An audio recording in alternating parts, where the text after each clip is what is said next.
A wise man once said, the sequel is never as good as the original. But they obviously weren't as wise as Lord Ainz, because Overlord's on its 4th season and it hasn't even left the top 5 anime of the week on Anime Corner. But then you have shows like Promised Neverland and they won awards at Anime of the Year and their 2nd season sucked. But what about a show that had a killer first episode similar to Promised Neverland that has been a hiatus for 5 years and developed a massive hype train just from being announced that it's returning, let alone actually airing?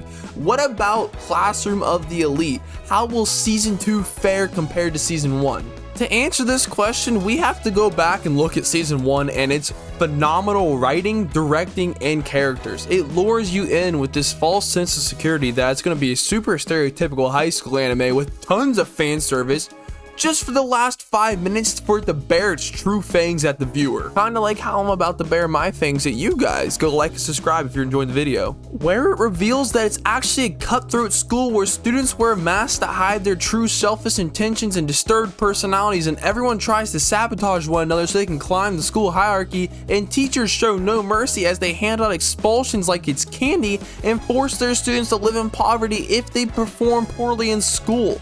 Was just portrayed brilliantly by the director to show the super bright and appealing colors that portray the easy lifestyle the students think they have, to then just change it to the super dull, grayish, and rainy environment when the teacher drops this truth bomb on the class.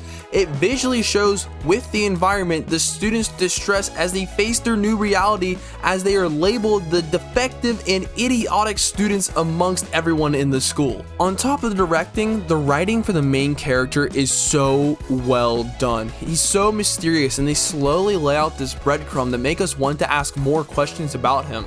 Like when the teacher tells Suzune to learn as much about him while she still can. Like when he has this flashback to the strange facility where he's in a line with a bunch of other kids, which only makes us ask more questions when he displays his great athletic prowess and technique in martial arts, or when they allude to the fact that he's actually so smart, he purposefully scored 50s on every entrance exam to be placed in the lowest class possible on purpose. And Ayanokoji is not the only one with great writing either. The student body president is also brilliantly written, as they are each equals to each other, but one prefers to be in the spotlight of the entire school being the president, and the other one prefers to be in the shadows being a puppeteer, controlling and manipulating everyone to do what he wants.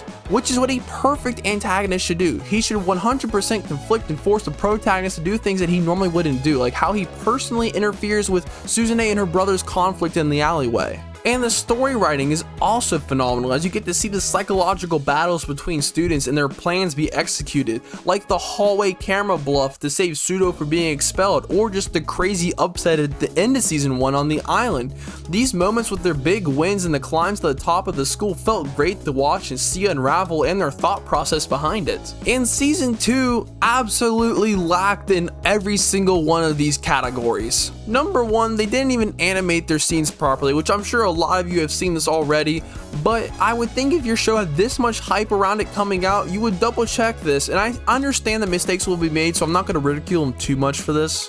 Number 2, we didn't get a single hint so far about Ayanokoji's past, which is probably the character we want to know the most about. Instead, we get flashbacks for characters like Kyoko, which we already know are two-faced and backstabbing, but we don't need to know her justification really, just she's a horrible person. Number 3, there's been very little character interactions with Ayanokoji, and he hasn't set much up this season. He's basically just as skilled as the student body president, which means he's a top dog in the school and hides it, which I get that. That's just like his whole character, but show us some spurts like you did in season 1. The only spurt you've showed us of his actual prowess was in the track event, and you didn't even animate it properly. You could also argue that the bullying scene with Kay is also another thing that he has set up, as he brings basically another pawn under his wing with her. Number 4 is all those special moments you get to see them having psychological warfare or them setting up plans or whatever aren't really happening much. Like, a little bit happens on the boat and a little bit happens at the end of the sports festival, but other than that, they're just taking L's left and right.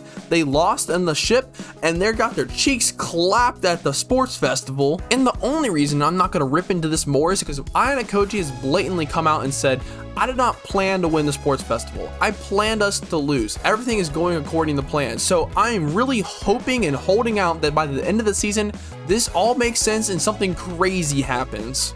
Overall, I don't think this season of Classroom Elite is bad. I just simply don't think it's living up to the hype that the last season created for us.